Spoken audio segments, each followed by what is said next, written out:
The story of the Vikings' journey to the Americas is one of history's most fascinating and least known tales. Most history books tell us that in 1492, Christopher Columbus discovered the New World, setting foot on lands previously unknown to Europeans.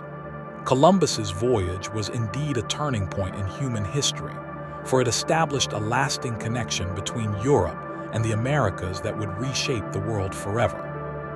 But what if I told you that Columbus wasn't the first European to set foot on American soil? 5 centuries before Columbus sailed westward, a fearless people from the far north of Europe braved icy, treacherous waters and crossed the vast Atlantic Ocean. These were the Vikings, legendary seafarers and warriors whose daring voyages changed the map of the medieval world. The Viking Age, spanning roughly from the late 8th century to the early 11th century, was a time when the Norsemen, fierce warriors, skilled merchants, and master shipbuilders, ventured far beyond their Scandinavian homelands. They raided monasteries on the British Isles, founded settlements in modern-day Russia, sailed down rivers to Byzantium, and even fought as mercenaries for the Byzantine emperors.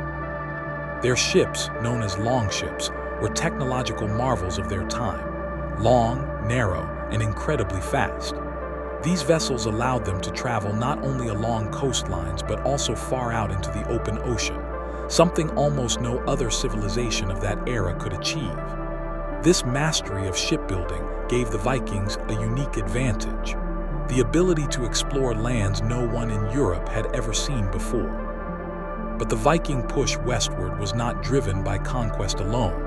It was also a story of survival, curiosity, and exile. In the late 10th century, a man named Eric the Red was banished from Norway for committing a crime. Forced to leave his homeland, he sailed west and eventually reached a vast, ice-covered island. He called it Greenland, a hopeful name meant to attract settlers. Against all odds, the Vikings established small colonies there, carving out a life in one of the most inhospitable places on Earth.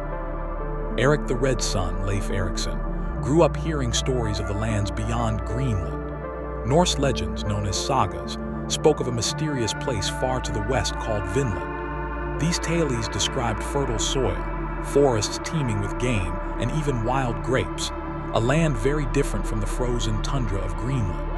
Some sailors claimed they had seen this land from afar, while others swore they could smell its rich, earthy scent carried by the ocean winds. Fueled by these stories and his own spirit of adventure, Leif Erikson gathered a crew of about 35 men and set sail around the year 1000 AD, embarking on one of the most daring voyages of the medieval era. Imagine their challenge: navigating the vast and dangerous North Atlantic with no maps, no magnetic compass, relying only on the stars, ocean currents, and their intimate knowledge of winds and waves. After a long and perilous journey, the Vikings sighted land. The first region they reached was rocky, barren, and harsh. Today, historians believe this was Baffin Island in modern-day Canada. Leif and his crew named it Helluland, meaning land of flat stones. It was not a suitable place for settlement, so they continued southward.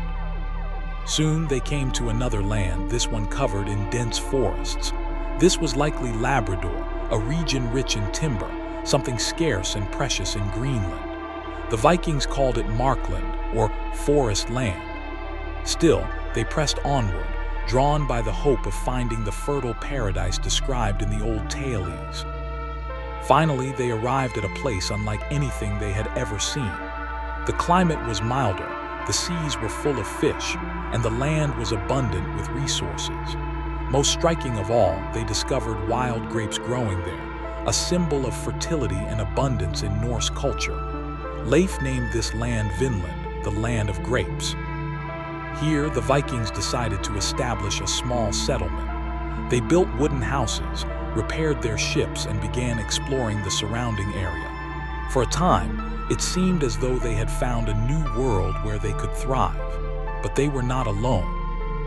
Unbeknownst to the Vikings, these lands were already home to indigenous peoples, likely the ancestors of today's Inuit and other First Nations groups of North America. The first encounters were cautious but peaceful. The Norse traded iron tools and weapons for furs and food, items that were valuable to both sides. However, differences in language, culture, and worldview soon led to misunderstandings. What began as simple exchanges quickly escalated into tension, and tension into violence.